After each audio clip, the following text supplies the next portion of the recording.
G. Right, Johnny, the floor is yours, man.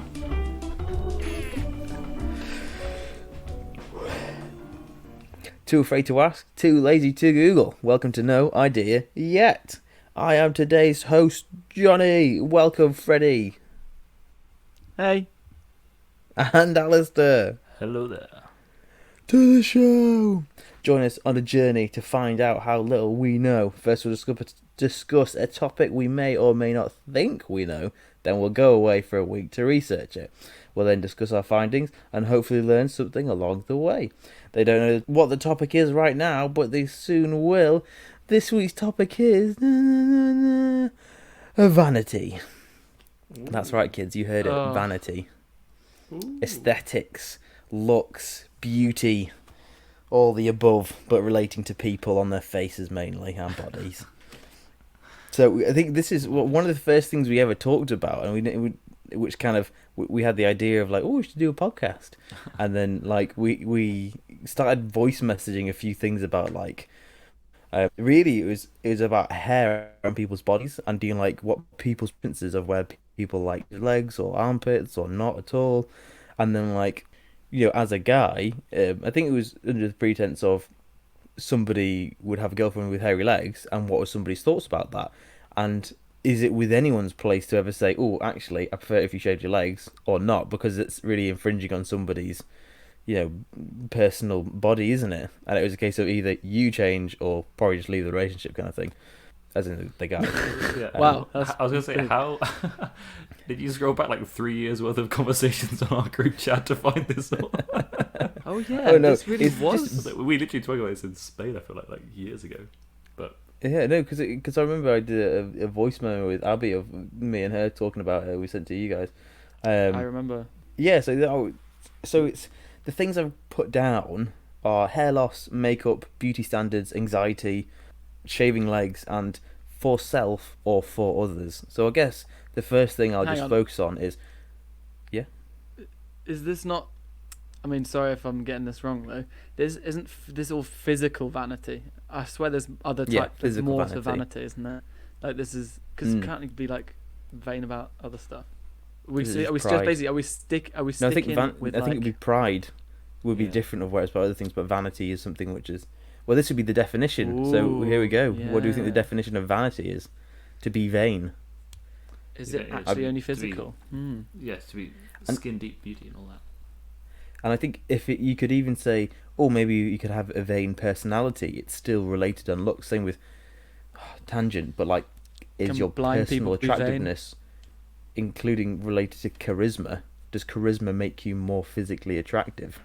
Because it does. Because I guess you put two and two together when you see somebody's face, you'd get a link between a positive emotion of them being funny or charismatic. So every time you see them, you're happy, and therefore you link that look with a positive emotion, therefore increasing attractiveness. I mean, spitball and ball. Yeah, but on the counter side of that, you got like people's incredible insecurities despite themselves being conventionally very attractive on things like Instagram and stuff, right? And yet having absolutely no ego, huge ego, but absolutely no charisma, like crushingly. And then other people who are not conventionally or, I don't know, societally in our Western culture attractive, but actually are so charismatic, and that just makes them attractive.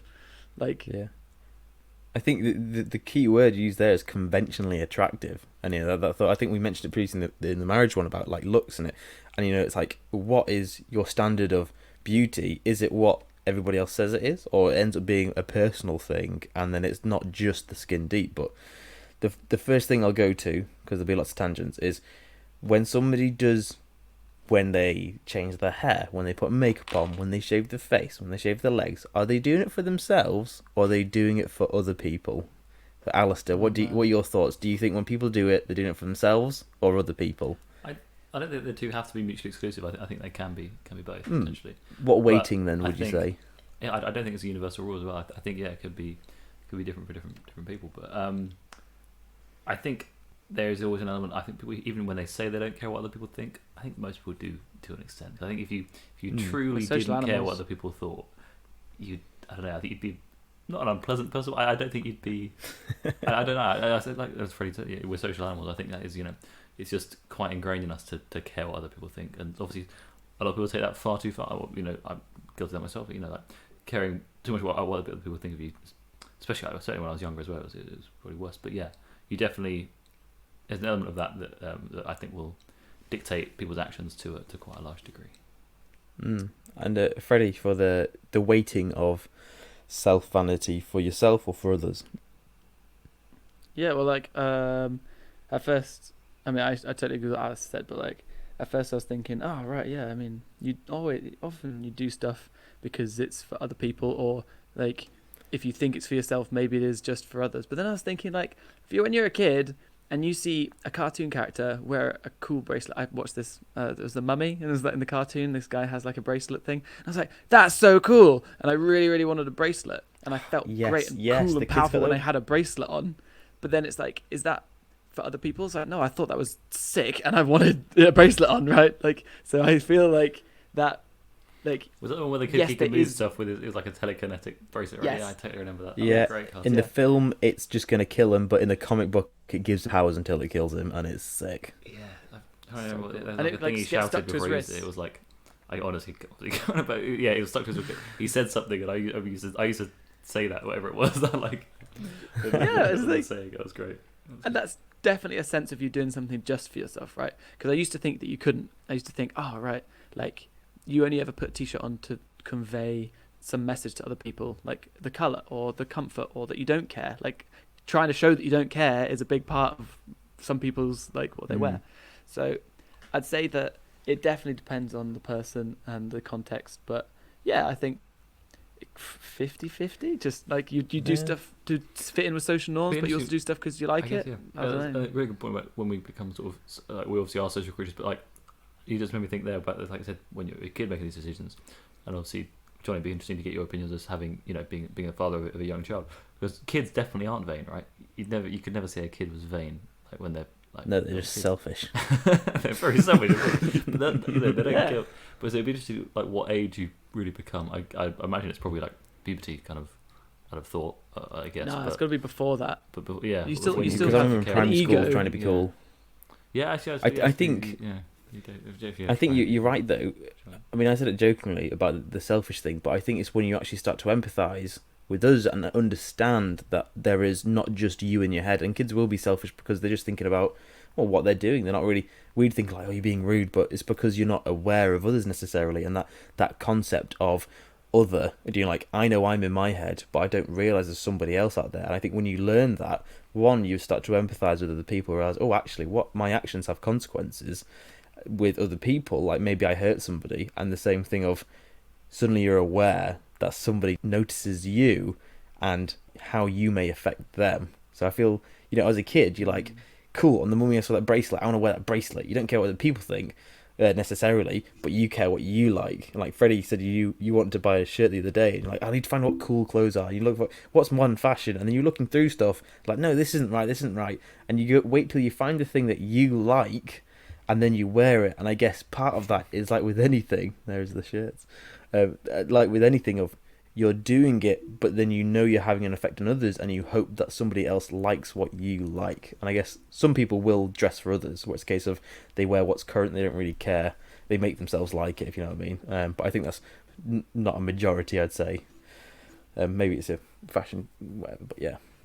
Well, there's also been, sorry, just the tiniest tangent, is there is also a part of fashion of like where you really like, you really like fashion for the sake of fashion, which there's not many people who are like this, but those that are really like care and find certain things so cool, or like brands, or the way that people make things, or the new designers do stuff, and it's like, holy crap, this is a complete other part of clothing that most people aren't part of, where it's just like that. It's like, someone who really is into cars and like gets a car specifically because of the way it is and what it does and the performance, more so than like the brand name or something. And when you talk to those people, you're like, oh man, there is so much more to fashion than I would ever know. And if I saw you in the street, I might just think, oh, you're just posing, or oh, you're just trying to look cool, or even you look awful, but actually they've got huge reasoning behind it.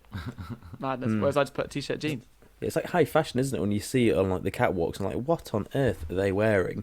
And I think sometimes it'd be a case of it's not because the whole ensemble is super over the top. Part of it is because it's art, and the second part is that there'll be one item of clothing on there, or maybe a little thing like an essence that will then become into the mainstream. Or it's like, they had this huge hair, they had huge shoes, they had huge whatever, but part of the skirt, maybe like the pleating on it, maybe the style, the pattern, that is then like trickled down into like modern fashion, which is actually, I'd say, usable in the sense of for the day-to-day average Joe bloke person or blokette. Average Joe blokette. Okay, what's your next question? Another I'm good curious. vein blokette, yeah. So the one thing would be, I'm trying to decide, I'll say for the hair side of the difference between, so for men, the only thing we have to shave, really, well, I'd say is socially acceptable thing to assume a job can assume that you'd want you to shave, like being in the army or or in the fire service, you're not allowed to grow a beard. Most of the time, have short hair.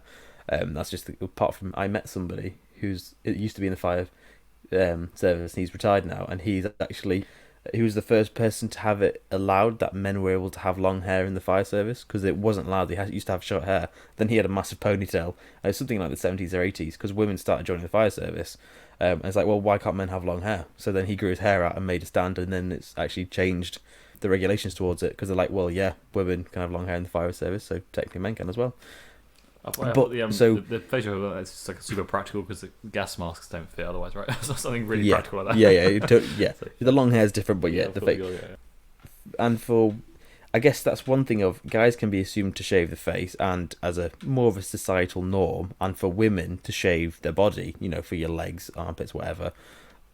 But there's that difference of where I think for women it's a lot more personal for shaving body parts, or feeling, chatting to some women would be like, if they don't shave, they feel, if they're not covered up, then it's a really embarrassing thing. Whereas for a guy, if you're just a bit scraggly in the beard, you're like, oh, you're a bit scraggly, you need to shave, mate, but it's not really a big thing. Whereas I think it's almost like a taboo for women. So I guess it's your thoughts on the difference between that and where it kind of, what should and shouldn't be, if you know what I mean. So for like say shaving legs, do you think that should be a standard for women, for instance? No, I don't think. Definitely, you shouldn't be anyone who doesn't want to. Obviously, there's no point making enforcing them. I think again when we free the follicle. It was like everybody's going to have. It's quite a binary thing. You either do like that or you don't like that. And obviously, I think you definitely. It's the whole. I very much agree with the whole argument about someone's body. They can do whatever they want. Say that back to our sort of meat neck argument. You're renting your body, sure, but it's yours, so you could do it. Like you're renting it. Apart from the, apart from what you could do with it, that's more the homeowner side of it. You can, it's terrible analogy. Great analogy. To actually answer your question, people can do whatever they want.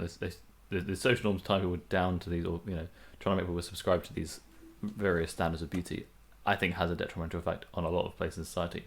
That being said, I am quite vain, and I do know what I would like and what I would not, and therefore, I would make, I guess, choices based on those kind of decisions about what I do and don't like, as it were. So I would never tell someone, oh, you'd have to take shaving legs for example, right? When you wet shave your face, right, it just feels nice, I guess. For me, I think that's the thing, but. So you're allowed a personal preference, aren't you? Yeah, so like, I think you're allowed a personal preference, but it's kind of that whole thing of like, well, and if you, like I said, I think if you're in a relationship and then your partner would like, okay, well, what does my partner prefer? I would like to do that as like a nice thing for them. Then that's fine, of course. I think that's like a win-win almost. But yeah, it's obviously if you're going around telling people, oh, yeah, you need to shave your legs because it's disgusting if you've got hairy legs. I think it's thing of being aware of like whatever somebody does. Like you're allowed to do whatever you want, but you've got to be aware that when you do that, people will react to you in a certain way. So like me and Freddie both grew our hair really long, and like when I was in year 7 and 8, which is what, like 13, 14. No, that's from primary school. I had long hair down to my shoulders. I was called a girl all the time.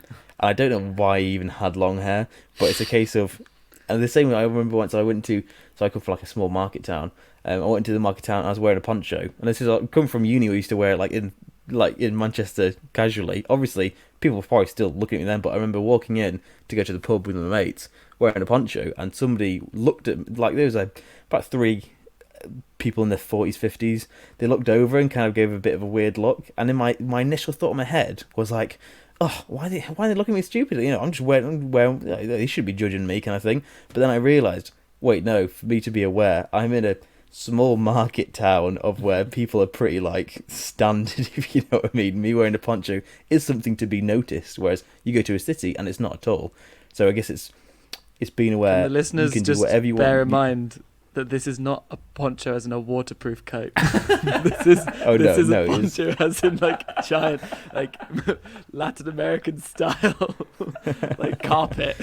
All grey, so it's not like the cliche. It's a very traditional town. You only wear a barber jacket, and if you weren't wearing a barber jacket, then they would you'd be scolded out. That's really funny. But and I think as well, your thoughts on this, Freddie, as I'll change a bit of. So, have you watched Evan Almighty, you guys? The sequel to Bruce Almighty. Terrible version of Bruce Almighty. Terrible film compared to Bruce Almighty. And the same with the Santa Claus, the Christmas film. Both of those films, you have the two main protagonists end up having their beards grow out of control with not able to do anything about it. And both times they go to their business job and they're like shunned because of it. Because it's like, why have you got a beard? You should be clean shaven. It's a bit different now, but even if you have an unkept beard and long scraggly hair, you can bet you're not going to get a job when you go to an interview. So it's I think it's different. But then again, you're right. Yeah, totally. A lot of cultures where you don't cut your hair or your beard. So with that, it's kind of like, and the same for women. I could imagine if you went to an interview and you had a skirt on and then you hadn't shaved your legs, it was something that somebody picked up. It could be something which harmed your chances of applying for a job effectively, because people make those kind of decisions on random things. Whether or not it's right or wrong to make those decisions, people are going to make them regardless whether it's right or wrong, right? Like, you're not going to... I think we're a long way off from having people just like be completely accepting of everyone without even thinking about it. You know what I mean? Like you think what you're thinking, and then you behave in an appropriate way for for the situation you're in. But if your mum never shaved, if your mum never shaved her legs and you were used to that at home, then maybe you wouldn't see it. But then you would see if you saw. Maybe you'd think it was funny if guys had short hair because your dad always had long hair and he hung out with a lot of long-haired biker guys. Like you get prejudices from the minute you're born, and they stick with you, and you can recognize them or you can not. But I mean, okay, I pose a question to both of you, but actually, Alistair, since you picked up on like personal preference, does it bother you if a woman has hair on her arms? No. It doesn't bother me. No. I know women who shave their arms. Oh yeah, what a faff. Like, and it's like, wow, I wouldn't even consider that as a thing. Well, I mean, I'm not saying about ease of access. I'm just saying like it's a thing that to them is something they want to do, and I'm like, wow, I didn't even, until I spoke to them, I didn't even think that was a thing that people did. I didn't even consider it, right? And it's all just society, isn't it? We could do a whole episode on things we don't realise women do that we were like, whoa, you do that. Wow, man, we are so privileged. We are so privileged. Wow. We're definitely going to have an episode, but now Vanity. We got Vanity. Yeah. Oh yeah. Wait. To answer Johnny's question, what was it? Growing beards and problems and work. Yeah. Yeah. So I mean, like, it's society, isn't it? Like, we're born in a society. We're in a society, and the society's rules change over time because now it's kind of okay to have tattoos. I saw police officers with tattoos. I was like, oh crap, that definitely wasn't allowed when I was younger. Like, and now you can have tattoos and piercings and stuff. Like, stuff changes. Chando. Also, the last the last thing as well I'll say is I think I remember my friend at work, he's got a daughter who is 12, well she's I think 13, 14 now, but at the time she was 12, and then he got really annoyed because on her, not annoyed at her, but more of a case of suddenly aware of something which you've never been aware of before. And on her Instagram, she liked a photo of her friend who was in a bikini in like whatever alluring pose and whatever, and then I think his daughter had put on, "Oh, you look beautiful," and liked the photo. And this was and he showed me the picture, and he, without any context, said, "How old do you think she is?" And I was like, I don't know, 16 or 18. It's like, no, she's 12.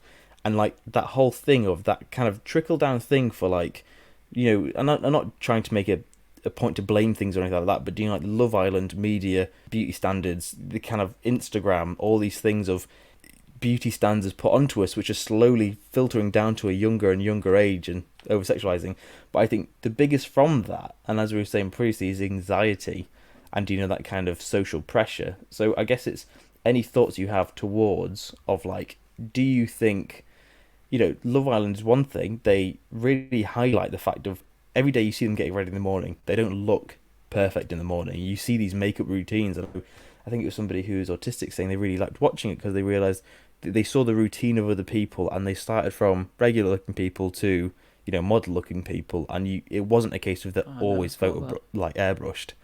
And so the one side is like, oh, it's all vain and whatever. The other side is actually, no, you're seeing real people living their normal lives. Well, inverted commas normal. You have nothing to talk about, but fair. Yeah.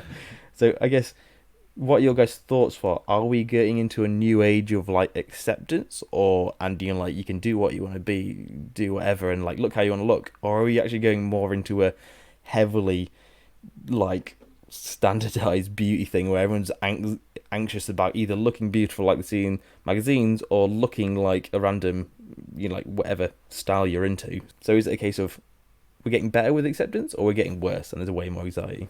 I think this could be directly plotted against how many filters are on Snapchat. So I think it's it's getting worse. No, I think obviously, yeah, the unrealistic beauty standards thing is a huge problem, especially for younger people, like, you know, teenagers, and obviously, like you say, it's getting younger, which is, you know, clearly a bad thing. I don't know if there are many people arguing that that's a good thing, but yeah, I definitely, yeah, the unrealistic beauty standard, I think it's something that when you're insecure, when you've got insecure about X, Y, and Z, anyway, and then to have all these, you know, it's like that compounded with this whole, you know, this is what you should look like. This is beautiful, you know. So I could see that playing heavily into a lot of sort of mental illness and all sorts of.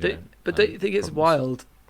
Like, just to add to the issues of what you're saying, unrealistic beauty standards is like they're not getting unrealistic to the point now that where people like starve themselves or even had, you know, plastic surgery to physically alter how they looked. It's getting to the point that you have high levels of technology that can live change what you look like, and you can broadcast that as if it's you, which is madness. Like, it's so unrealistic that you can have people whose heads are wider than their own hips, like, you know, and pretending that that's themselves.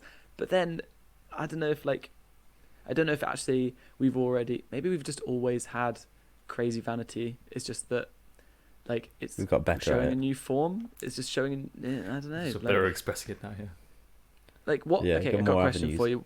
What gives validation to vanity before technology and stuff, right? It was people saying that you look good, right? Finding a husband, finding a partner, someone down at the... Yeah. I guess catcalls, actually, yeah, in that sense. Like, that's a weird one. That's... Who likes on Instagram when you get catcalled by builders and trucks, right? No. Every girl's dream, of course. That's what I'm getting at, is that maybe catcalls was the most extreme form that you could get, like, not in necessarily a good way, that is now being multiplied by 10 million at its Instagram likes. Also, if you got catcalled in the street, I think it was Dave. Was it Dave Chappelle or was it? I think it's Dave Chappelle. He had a bit, and he was saying like he did a comedy gig for some, like, a gang effectively, and he got like paid in cash, just given to him, like, here you go. And then he was like, right, so now he's got like a wad of like a couple thousand in his jacket, and he's like walking home, and he's like, oh man, I've got this really precious thing I've got to try hide. And like everyone's like looking at everyone like, are they looking at me? Are they going to be getting this? Getting the training, you're constantly looking around and being like, oh man, somebody wants what I got, and, you know, I've got to be careful of it. You get home, lock the door, and like, oh phew, quickly. And that's probably how women feel most of the time. Yeah. You know, just that idea of like, no. But I think, yeah, we definitely come from that, say before, like the idea of a guy privilege of, there's a lot of things you don't worry about, like walking home from a night out. Your worst fear is maybe getting mugged, but I think that's less of a scary thought as a guy than it is for a woman. Well, okay, can, like, tying this together with the subject, like, how conflicting must it be in your head where a huge part of your social animal brain wants to look as best as possible because, you know, mates as in friends and mates as in mating, and then the other part of you is paranoid that someone might literally come for you in a physical way, and you don't want that. Like, the conflicting views in your head must be like painful, because you want to show yourself off, because like we are naturally showy offy animals. Not that everyone does it to the same degree, but at the same time, we're also very aggressive animals. Like, wow, we have evolved in some interesting ways. Yeah, you can see why alcohol smooths out why people would want to drink, right? But that is actually, I hadn't really given full thought to that. How the sheer dichotomy of that is actually quite crazy, isn't it? To be fair, so yeah. I think as well, for everyone, you always want, because we're watching Gogglebox, and there's a new show called Secret Crush, and it's where there'll be somebody, and they get called up by the show and say, like, right, we've got a secret crush who wants to meet you in person. Do you want to come on the show? And then you'll meet them as somebody who's fancied you, and it could be somebody from high school, like somebody you knew 10 years ago, and they're like, oh, he's had a crush on you, and now they're having a random date effectively, so they meet up. So one person knows it, the other person doesn't. Do you understand the idea? Yeah, but now I'm thinking, like, could it be anyone? Like, what if you just fancied someone that you don't really But one example was it was a girl who she'd worked in Spain in an Irish bar, and the secret crush was somebody who'd worked there as a musician at the same time in the bar, and he had a secret crush on her, and then so they did the whole meet thing. And it's always one of those things of, you always, as with any beauty thing that you do, you're always wanting to, like having good bait for a fish. You want a certain type of fish. If you get the wrong fish, you're like, I'm going to throw it in the water. And so like, and the secret crush, I think everyone. Correct analogies with Johnny. But the thought of the woman she went on the show, they clearly weren't matched at all. He was very much kind of out of his league. And it's that thought of, you go on the show being like, is it going to be my Romeo? And you're like, no, unfortunately no, trust not. me, it's not. I can tell you that before you went. Also, how do they even do the research for that show? Like the guy, because I had a crush on a woman 10 years ago. I'd like you to find her, track her down for me, and put the two of us meeting on television. Yeah, that sounds like a great idea. Why not? We'll fund our resources into stop your. Or what if it's even worse? They're just like, oh yeah, I fancy someone. Here's their details. Here's their here's their this. I haven't actually spoken to them in 10 years, but I have everything. I know all of their friends' names. Jesus. Yeah. Oh yeah, but I'll start to wrap up. So some of the questions I'm going to ask, because I'm really thinking about what questions can you ask, is how much do we spend? Like, I want to say I'll probably focus mainly on the UK. You can do the world as well, and the things you could focus on are makeup, surgery, and the gym. Yeah, something we didn't touch on more is actually physical body mods in the way of physical exercise that you're doing it. I think a lot of guys do it for themselves or to impress other guys most of the time, with the idea they're impressing women, but not really. Anyway, so makeup, surgery, gym. How much do we spend like in a year? What's the industry like? How much? And also any new like conditions from social media related. Because when the Truman Show came out, they have a new disorder, like mental disorder, where people think they're in the Truman Show, and the whole all reality is based on them. Because of that film, they've been be able to describe new mental disorders related to it. I know, like, you've had some things of like severe addiction of like selfies, or was it some like 14-year-old kid who's taking like 300 selfies a day or something, and like constantly it was the thing of they're not right, and like this horrible like negative feedback loop.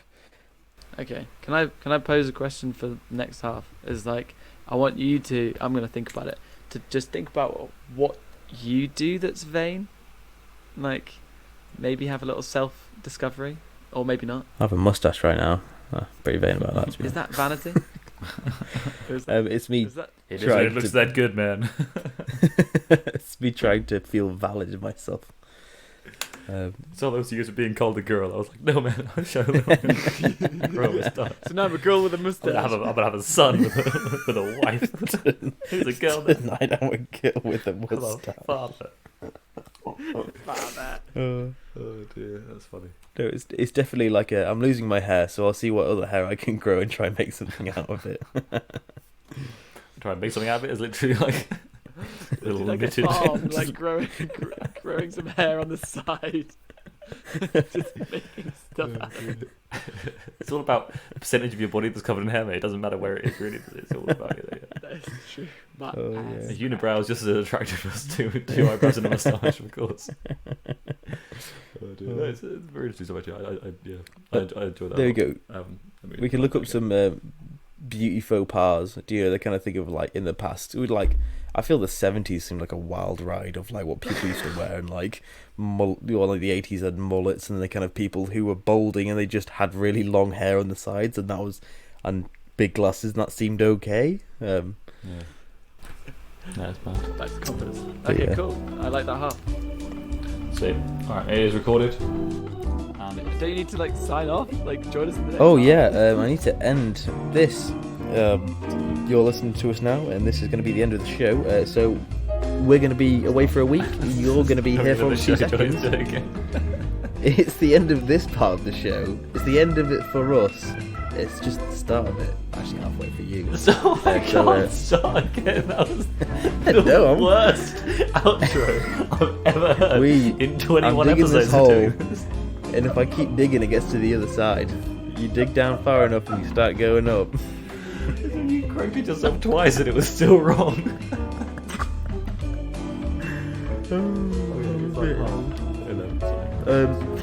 Yeah. See you in a week. We'll see you in 2 seconds. Thanks. Goodbye. It's the end of the show for us and you, and I don't know where I am. Halfway through. Well, that's the beginning for you. Oh no, it is.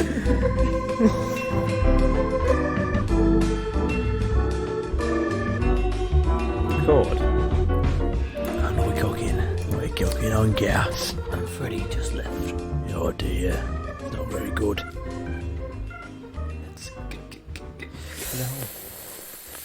I would like you to welcome us back to the second part of the show.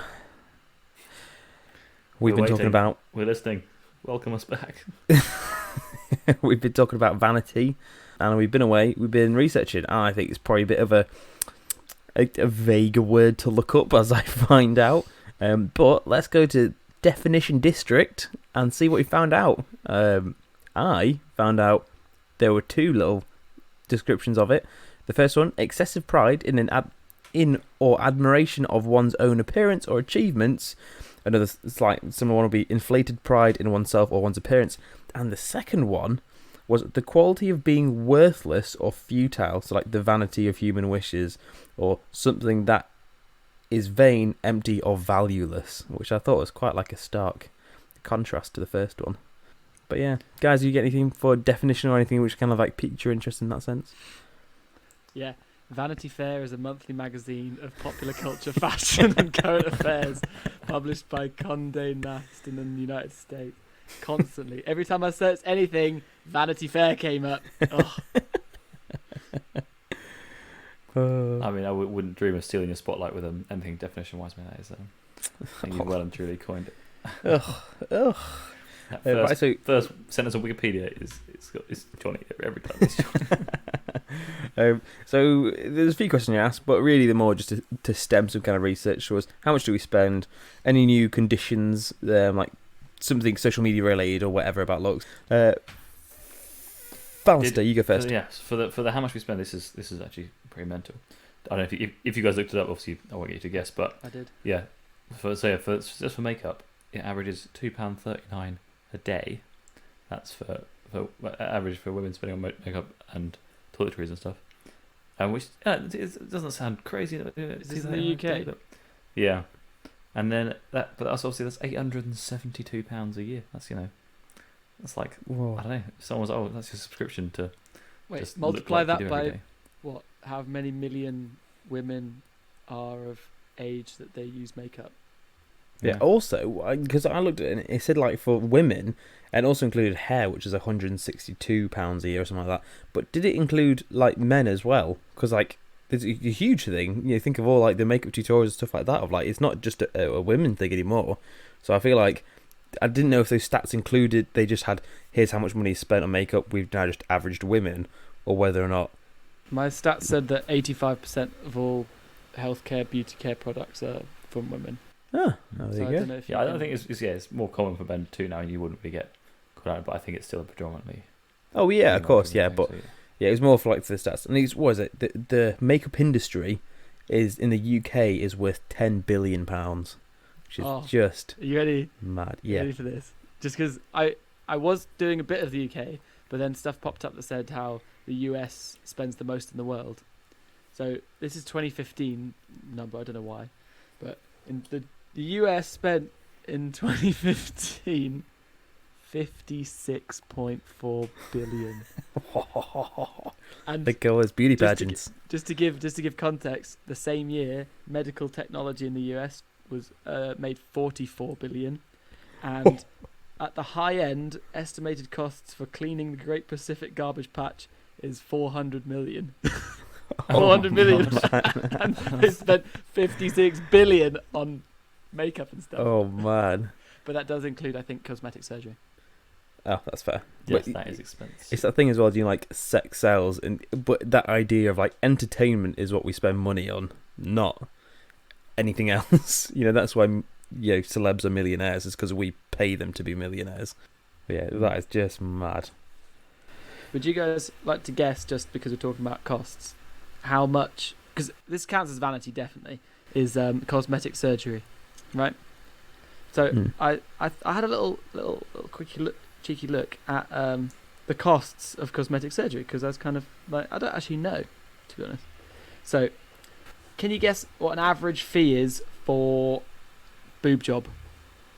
Ooh. I also googled this, so I'll leave this to CJ. Oh, I'm gonna say £7,000.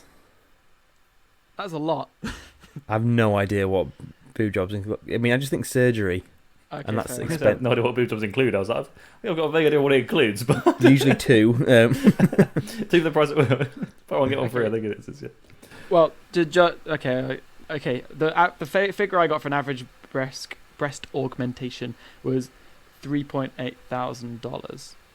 Oh, But this is because a breast job is actually on the cheaper end of cosmetics. cosmetics. The more expensive ones. It just are feels like breast facelifts. jobs sound really weird. Just all of it. It's because I read breast got a on my breast screen. job. Boob I was job like, or breast augmentation. It just doesn't sound. There's something about that. It sounds really, Breast really job. off. Boob augmentation and Like an breast. alien's talking about. It's got to be breast Ooh. job from now on. Did she give you a breast job? It sounds like. Hang on a second, actually, because tit job is definitely more sexual, but then Yeah. boob job is definitely more surgical, and breast job is maybe at KFC. Breast job. Just. Yeah. I think you It's should the now breast refer one. to it as a breast job from now on, though. I mean, It's just the breast one. it's the breast one. Anyway, so this is the thing that I found interesting, was because stuff to do with like your face is more surgically difficult. So Yeah, it's way more things like- expensive. There's so many little nerves in your face, and like obviously if you do anything wrong, it's so noticeable. If you have like a, sort of like, yeah. I feel there's- it's like, Yeah, do you like when you go stroke. to weddings and they have an extra fee because like for the hairdresser, because it's just the fact you're getting a wedding, so it's like exact same haircut, we're charging you more because it's a wedding. I feel the same thing for facial stuff. Like it's not just the difficulty, it's also the pressure, and like if you do anything wrong, although you may not, it's like, pay me more to do something which means more to you, effectively. I never thought of that. That's just value, right? That's just how much people, Yeah. like this is more valuable, so pay me more. That's kind of. Yeah, well, yeah. There's more like if I do this wrong, Yeah, like I do know. yeah, no. it's like a haircut. You get the same haircut if you're going to a wedding or not, but they'll charge you more for the wedding because if they get it wrong, they don't want to get it wrong. Does your face grow back if they do it wrong? Whereas I guess the hair grows back. You just have a whole other face growing off your face. Oh wait, okay. Just to finish off, in case anyone who's listening actually cares, the most expensive Just is a on the off facelift. chance. Well, the most expensive is a facelift of about 7.6 thousand, and then you've got things like nose reshaping, which is $5,500 for your nose to be reshaped. Wow. Whereas if you had like liposuction, like 3.5. I think it's cheaper in the US. I'm gonna have a quick look To be But fair, It's all about getting like Thailand if you want the cheap surgery, isn't it? because here you go.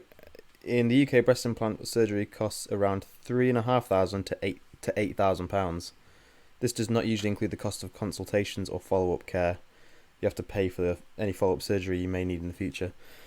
Yeah, so it's Is voluntary. it not in the NHS? it can be if Yeah. No, you Either can, like, they do for like cleft palate and stuff. And I think if you got Hmm. like if you got anything that's sort of like disfiguring, you can get that. Yeah, I mean it's the same with like if Especially you're younger as well, I lopsided. think. boob jobs and stuff like that. Breast jobs, sorry, that's allowed. But yeah, because I know like That sounds so good. it's same with so much cosmetic work. People go to Turkey, obviously because one, they're super cheap, and two, they've actually got. I think that's part of their tourism for Turkey is that is plastic surgery, so they're actually really good at it, and they do it cheaply, and that's one of their draws. That's why loads of people like Love and kind of things get the veneers or whatever. Okay. Obviously, it's vanity in some situations, but is it always vanity? Like if you said like it's a facial disfigurement and you want to go to Turkey to get it sorted because you can't afford it here, and blah blah. NHS, you'd probably be able to get it if it was deformity. Same with that. If you, though, that's what I'm saying.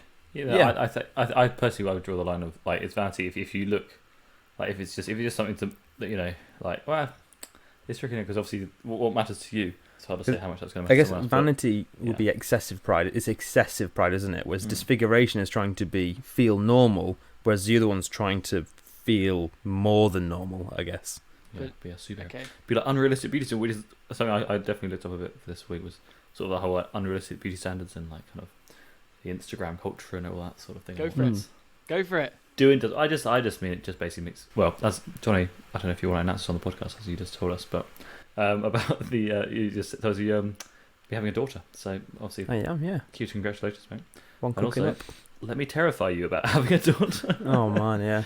No, there's stuff. Yeah, obviously there's stuff about like sort of teenage girls and the pressure from these sort of society of these Instagram models and everything else, and it's I don't know, it's pretty terrifying. I think, and it definitely looks like we were sort of messing around with the filters on Facebook today, right? We just I think that's sort of could be on the cusp of something a bit more. Bit more sinister. I mean, I think filters. Have you seen any of like I've seen it for like particularly in Asian videos of like how aggressive the filters are there to what they'll make you look like. I think here we're very much augmentating your face and making you look extra. Whereas I've seen some, and you'll see some, they don't even look like the same person anymore. Yet that is their standard filter they'll use all the time to make themselves look that certain way. And like that's like you. I mean, if you are ever on the subreddit botched surgeries or stuff like that, you'll see a lot of the comments are all about body dysmorphia, and it's not like whether you've got huge filler lips, huge boobs, to the point where they just look ridiculous, and it's like anorexia. It's body dysmorphia, and it's not about you. Maybe what you see is not what people see. Yeah, maybe you want to correct your teeth, maybe you want to get more hair, maybe you want to make your boobs a bit bigger, but to a point where it stops being. That it's where you can't stop, kind of thing, like almost like an addiction or something like that, and it's where you don't feel your body looks right, and there's definitely that clear difference between. Just like to add to the point of all of this, I must have mentioned to you guys that my phone that I got a Xiaomi A2 Lite. Ooh. And I got it about 2-3 years ago, and when I first started taking photos with it, I was like, oh, cool, this camera's really good. And then I was playing around with my parents, and I was like, take a picture with me, because look, it's got this portrait mode, and it's got this other stuff. And then we started looking at the photos, and I was like, this is kind of strange. Like, they look a bit odd, but I'm not sure why. And it turned out that it automatically beautified me. Yeah. And I was like, I'm sure I haven't shaved today, because I'd look at it, and it like, you haven't got any stubble, and I was like, I'm so confused. And it turns out it's just editing. Before, if I hadn't actually cared or looked, I wouldn't have even known. So imagine kids growing up and like that technology is just bam, it's there. That's what you look like. Imagine if every mirror in your house didn't tell you the truth. Like, how would you know? Yeah. Right? Because the phones do that as well, because like they want you. Oh, when I take a picture with this phone, I look better than when I take a picture with that phone. Yeah. And like that's probably the reason why they want to leave it on automatically, because you get a new phone, look how good the camera is, look how good I look, and it's like, no, we're kind of lying to you, by the way. So you like our product. Everyone had AR glasses or something in the not too distant future. So obviously Apple glasses are going to be a thing, I think, in the next year or two.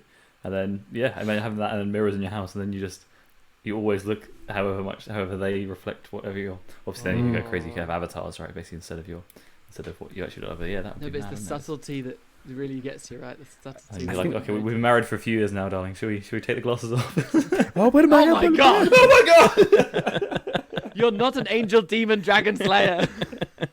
You're actually a 50-year-old man. Oh. So, okay, I got a question for you to do with vanity and also these filters and stuff.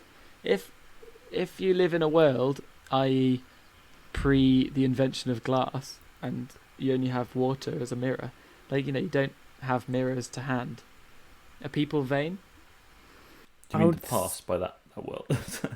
But I mean, so you're saying were people vain in the past? Or are you Not saying that they were they vain as a person, you know. Obviously, people still wear clothes and stuff. But as in, okay, obviously that's what my question was actually. You but like, would as in, be. are you vain about like your face? That's what I meant. Yeah. Do you like if you still feel yourself walking down the street and what effect you may have on others, don't you? That self-awareness.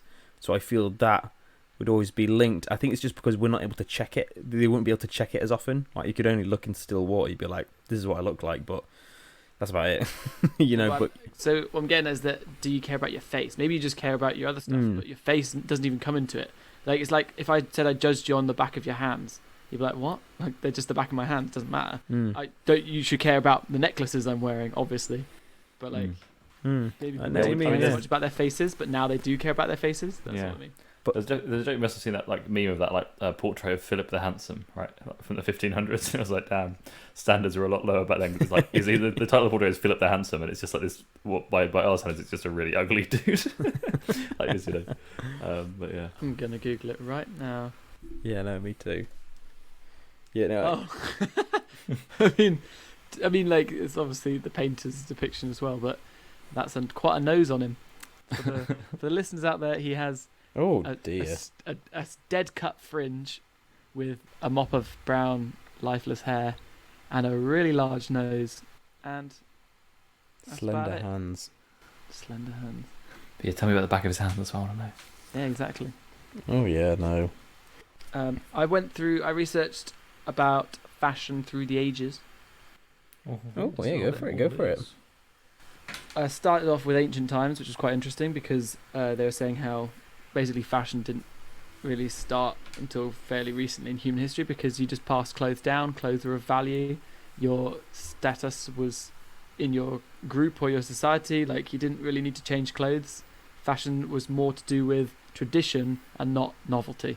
Like tradition was valued, and so the changes in clothing would literally take hundreds of years, which I can't even comprehend. That's like multiple generations of wearing exactly the same thing, and ever so slightly someone's like, I think big collars could be cool, guys. and like your great grandchildren like, yeah. So you're wearing the same thing that you stitched back up again. Because have you seen the loom for like how fabric can be made? Like I guess because you'd be like, man, clothing is so hard. I'd really not have to never have to make this ever again. Like we'll do it once.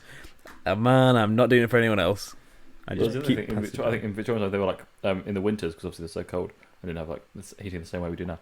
They used to just sew kids into their like winter sort of onesies. Basically, they used to sew them into these clothes, and then they just get them off in the spring. So they usually like wear the same like effectively onesie thing for an imagine like, 6 months. Smell.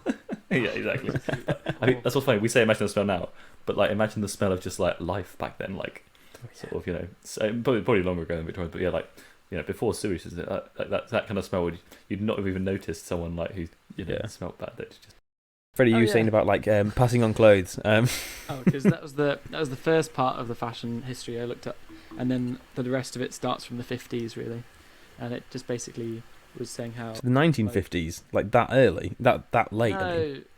Well, no, there's obviously fashion in Tudor times and Victorian times and stuff, but the thing is that the time span is so great. The accessibility of clothes basically is like that. That's what you need to have to explode to have fashion. Yeah. So then I kind of to talk about actual like modern concept of vanity, because the clothing and stuff of vanity isn't the same back then, because like in Middle Ages and Victorian times and Tudor times, and obviously I'm just naming like UK time history, there's also all over the world time cowboys cowboy time, and you know before war time dinosaurs. Dinosaur fashion was very different, you see, because like they had feathers, mate. They all had feathers though. Exactly. All the class systems were kind of like you're already in the class, so you're only vain within that class, but if you're wearing those clothes you're already in that class, so it's not the same kind of vanity, whereas now it's like exploded. Yeah. So yeah, 1950s it said, this is obviously mainly for women, this article, was updo hair, small boobs and cat eye makeup, and then it comes to the 60s with your backcombed beehives and your fake lashes, suddenly into the 70s with long flicked out hair, minimal bronzed makeup. These are also kind of like stereotypes of the eras. Obviously there's like other stuff going on. Then you got to the 80s, where you got bigger boobs, perms, and heavy foundation.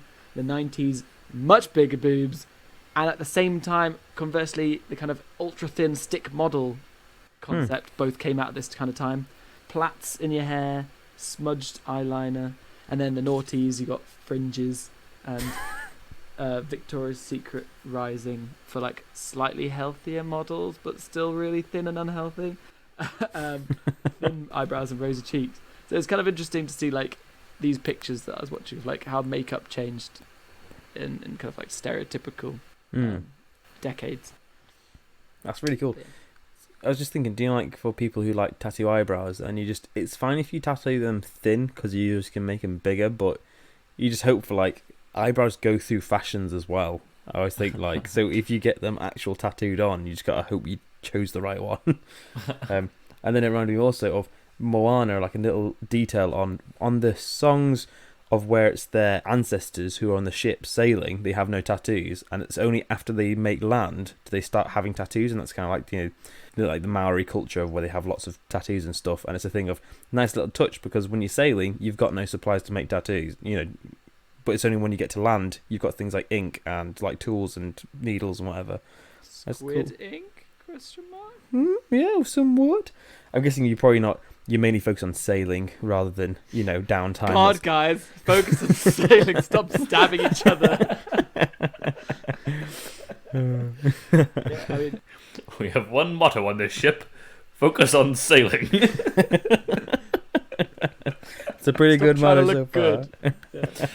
Isn't that a weird concept though, actually, about the tattoos? That tattoos have gone through phases of what they mean, right? And then like in more recent history, but not now, like tattoos are a big sign of people who've been to prisons, #prison episode.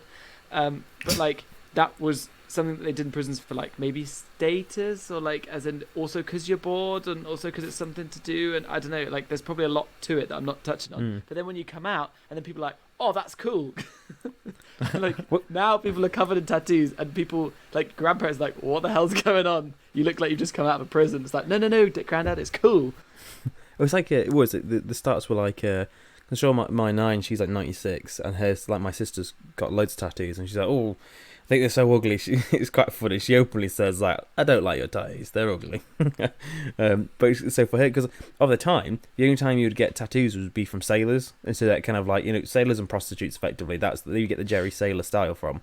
And then I was watching Guy Martin in Japan, and that was like Japan. The tattoos in Japan again aren't really a big thing because they're hugely influenced by the Yakuza and the fact of like, so usually tattoos are related to gangs. So it seems that tattoos, well, unless you look at like Maori people where it's actually the part of their culture, but it seems some more Western kind of stuff. Tattoos come from I guess people you're not usually in the common public, so sailors, gangs, prison, whatever. And only now they're becoming a lot more socially acceptable and more just like commonplace. Yeah, I've heard there's areas of Japan that you're not allowed to go if you have tattoos openly.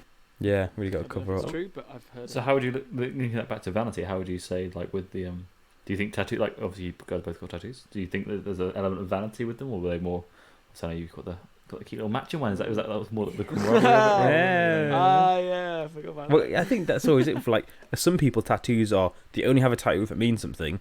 Other ones, tattoos are you're right. Like that, the vanity in the sense of like you're just body modding. This just makes yourself look cool, or to the thing that you like the look of it and you want to print it on your body effectively. Yeah, I'd definitely say tattoo and body mod is usually for some sake of vanity though. You're thinking about I want to make myself look cool, or I want to have this put on me, and it's separate to the meaning side, I'd say. Well, that's like the class of where it goes on your body, right, as well, because that's obviously if it's someone that you actually see every day, then yeah, it's probably more for you. If it's on your back or whatever, it's like, well, clearly you're doing that for someone else to look at. Right? Yeah, and I definitely think the more public a tattoo, more likely it is for show purposes than anything else. Usually it's not going to be like a commemorative neck tattoo for your mum, is it? Yeah, I'm not saying you can't do that, but I would be surprised if the first tattoo someone gets is on their neck and it's for their mum. I guess like I've heard of that. Now it's getting more normal. I would now I would believe, but I wouldn't have believed before if someone got like hand tattoos and someone said to me that they had this hand tattoo that I just got it because I liked it. And that wasn't really for much of a purpose. Only now would I kind of believe that. Yeah. Back a while ago, I'd be like, if you're getting a hand tattoo, you're saying to the world, look, I've got tattoos.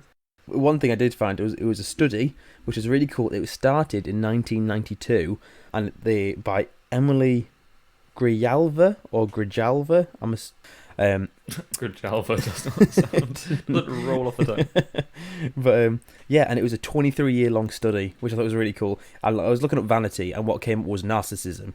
So I was like, I can get that. And it wasn't about narcissists, but they had a group of. It was originally 486 college students, about 18 years old.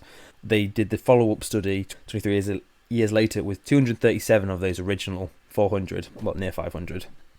What it was done on general narcissism and vanity. And yeah, so you'd be 18 when it started, and then they catch up with you when you're 41. And I don't know, something about that kind of feels like it's really putting a thing of being like, we're studying you for 23 years of your life. Hey, last time we saw you were 18, now you're 41. How do you feel? I feel it'd be like geez.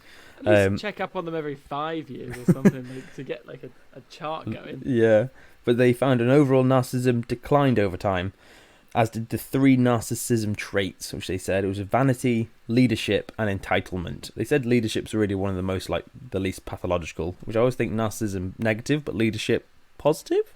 But they really related it to maturity.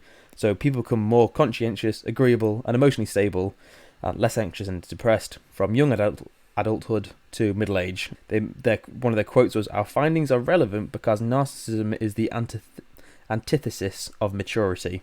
About 3% of people in the study actually showed an increase. Obviously, it's quite a small sample size when you think about it, but I think they're really trying to get more of a general gist. So another quote was, "Some remained just as narcissistic at age 41 as they had been when they were 18 years old." And the way they said it kind of makes you feel like they were throwing shade at him, being like, "You were 18 and you're kind of a douche, and 41 still a bit of a douche." That are like in their 40s, fake tan, fake hair. They're stood on the beach. You can see they've had the tummy tuck and the facelift, male and female, and you're like, yeah. Yeah. It's funny because they said as well they were surprised that with age leadership decreased. So you'd usually think you'd get better as you get older for that leadership kind of role or whatever, or at least people thinking about that. But one thing it did say is vanity is associated with better physical health, but poor romantic relationships. Effectively, you're probably more aware of your body. So people who are 41 who are more narcissistic usually were better health because they probably looked after themselves because they were more aware of it.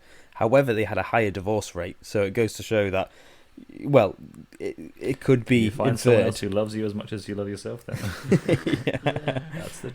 But they did say narcissistic young adults were more likely to end up in supervisory jobs 23 years later, suggesting that selfish, arrogant individuals are rewarded with more powerful organizational roles, which is always a nice little thing. So, kid, if you think about yourself, you'll get far. But you may get divorced, but you will have a healthier body. I wonder if that's a natural human thing to have, kind of I don't know how you'd say it, the decline of people who want to kind of be leaders. Does that make sense? As you get older, fewer people care so much about leading. But there's still a few, but there's just fewer, so it's kind of less competition when you're older. If you stayed in the role, so do you know they had a general decrease in narcissism? If you stayed in a leadership role throughout that time, they tend to have less of a reduction. So effectively, when you're in power, you kind of keep that kind of thought. But I guess you'd have to, but I guess it makes you better for the job if it needs to be whatever. But the biggest thing, which I liked from it, there it is. And so do you know, you're saying about the younger generation, are they more narcissistic, stuff like this? And they found that actually they would be able to say that it's not that the new generation is more narcissistic, it's that all generations are, and then you decrease with age and you forget that you were. And it's just so it's not that the new generation is worse, it's that we've just forgotten that, they've just forgotten that they were just like that when they were younger. For me to add on, I would definitely say internet and everything being public and everything shared. There's so much stuff as a kid I'm glad never got fully shared, and there's some stuff which did get shared, and I'm like, that's so embarrassing. It's only going to get worse. So I think the last generation. Yeah, because if you think kids used to be not really heard as much, but with the internet, everyone's heard, everyone's got a platform. So yeah, I definitely think that's probably just more of an awareness of younger people and what they're up to, influencing or whatever. That was a really cool study. I'm glad you read that. Yeah, so Emily Grijalva, or however you pronounce it. She's done a load of studies on narcissism. I looked up it was an article first, then I tried looking up the study, and I was like, wow, there's loads, just her name, all with narcissism in it. I mean, no, that's about it. She is, yes. A doctor and Instagram model. I just wanted to add a tiny little thing on the kind of like short-term version of what you were saying about decrease. An interesting point that was taken from a study of how long people take to get ready in the morning is that it declines throughout the week. Like, on average, you stop caring. 76 minutes on a Monday down to 19 minutes on a Friday if you're going to work. No way. You get faster and faster, but this is on average a survey of I don't know how many. Until working from home came about, and it's 0 minutes on a Monday, 0 minutes on a Friday. Turn your camera off. Yeah, exactly. And then you go out for that one time in 2 years, and you're like, oh my god. Alright, so Alice, have you got anything more to follow up, or Freddie, any little extra tidbits, or are we kind of going to be wrapping it up? There was the thing about how Instagram models are like a new breed of person, right? Almost. Yeah, you're totally right. Yeah, there was the interesting kind of like the balance between the kind of dichotomy almost between the Me Too movement and then also this kind of like the signaling sort of saying like girls dressing up like that to show that they look good, and then obviously what that does entail invariably in terms of attracting people to them. Yeah. Then obviously there's that, but then it's equally obviously there's the whole Me Too stuff, and there's all women should be able to go out and dress however they want, and men shouldn't be sort of lusting after them in especially not sort of overt or anything. So yeah, it's sort of a I don't know what your thoughts on that. Yeah, in terms of... I think I always like a thing of saying like in a school of where a teacher. I mean, this could, whether it's true or not, I think you can probably, it's a good point to make of like a teacher or a girl gets a note home from the head teacher or whatever saying your daughter is wearing her skirt too short and we don't think this is going to be good for the male teachers or whatever.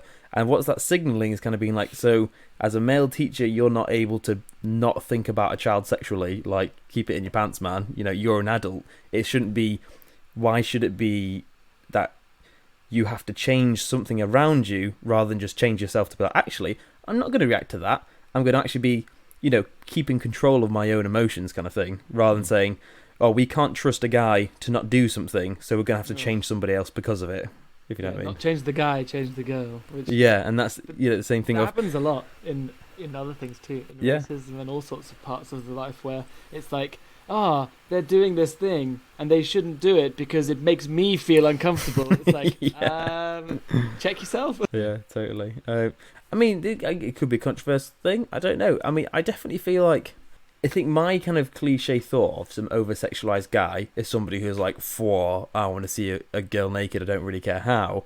And then you have like, then the new wave of stuff, which is like WAP and stuff like that, which is super over-sexualized woman. WAP, not WAP. Yeah. So that, and I feel that's super over-sexualized woman, but I kind of feel like it's almost like I'm free to do what I want, be who I want to be, which is brilliant. I completely agree with that. But at the same time, it's so much to a point where I just feel like you're only feeding into the cliche guy thing, where you're giving the guy exactly what he wants now, by almost like, it's to say from a conspiracy point of view. We're owning it, but the conspiracy point of view would be like, the patriarchy has fooled you into believing that you now got your freedom to do what the patriarchy wanted you to do anyway, if you know what I mean. So it's like, we want you naked, now we're going to make you believe that you want to be naked. Yeah.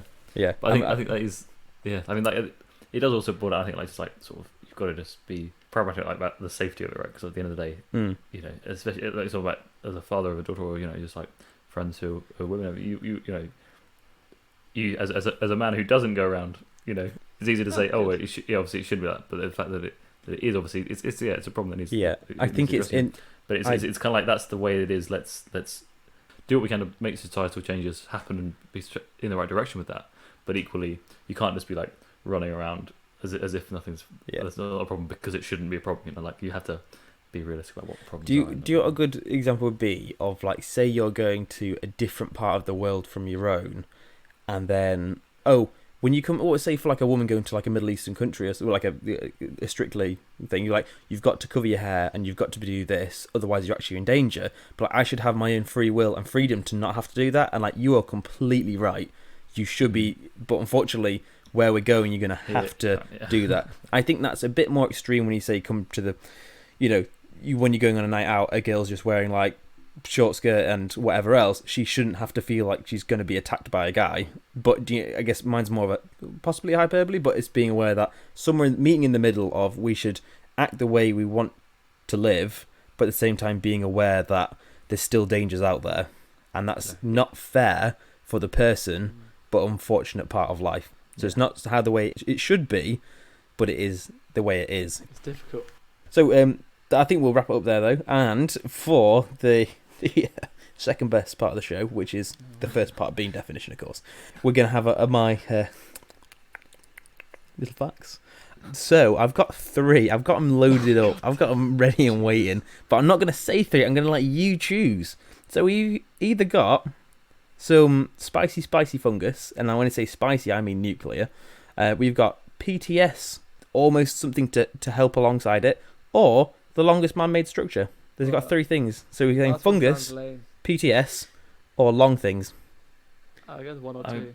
Yeah, PTS, I don't even know what you're talking about, so that sounds more interesting. Right, okay. So 2, PTS. So this is a fun thing. It was a start of a study which they need to do more of because it seems like quite a cool thing. And it was PTS symptoms can be prevented by Tetris in the emergency department. That was their clincher headline. And they found that... sorry, can you go back? What is PTS? Post-traumatic stress disorder. Okay, it's PTSD. Okay. PTSD, sorry. Yeah. PTSD, but when you take away the post-traumatic D, it means meaningless. Yeah, sorry, PTSD. Yeah, so what they found is it was only like it's effectively an initial study, but it's like a promising one of it helps to reduce flashbacks if Tetris is played within 6 hours of the event. So the study was only done over a week, so they still needed more long-term kind of studies on it. But the thought is that because a game is a visual aspect, this disrupts your memory consolidation process. So effectively, if you have like a car crash, traumatic event, the idea would be to possibly implement something when you're in the emergency room to be like, have something which is visual like Tetris or a little game, and effectively rather than you having these flashbacks later in life of where you keep memorizing this whole event, which is horrible, you actually had something at that time which just messes up that little process, so you're less likely to have flashbacks in the future, which I think is just a really cool thing. It was like a little study, needs to be done longer, but a case of how cool is that, the idea of like you'd have it in emergency room of someone's just had a really traumatic event, and in the future, which can help prevent flashbacks, which is obviously a big issue of PTSD. Could be something as simple as play a little game on your phone, and that will like change something. But yeah, how cool is that? That's Matt. Yeah, that's. I'd actually rather know about that than the world's longest man-made structure. I don't think you did. Well, no, that's a really cool thing. But the man-made structure, it's really good.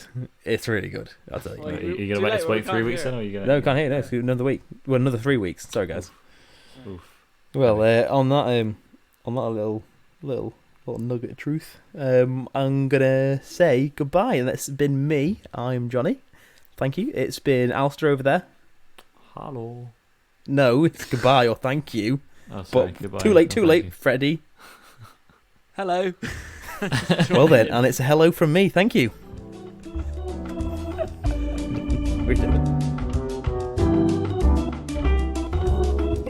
Thank you for listening to No Idea Yet. If you like the show, you can always follow us on Instagram. It's No Idea Yet Podcast. And if you have any comments, information you thought we missed, or recommendations for the future, drop us an email on noideayetpodcast@gmail.com. Stay tuned every Saturday when we drop our new episodes, and thank you for listening.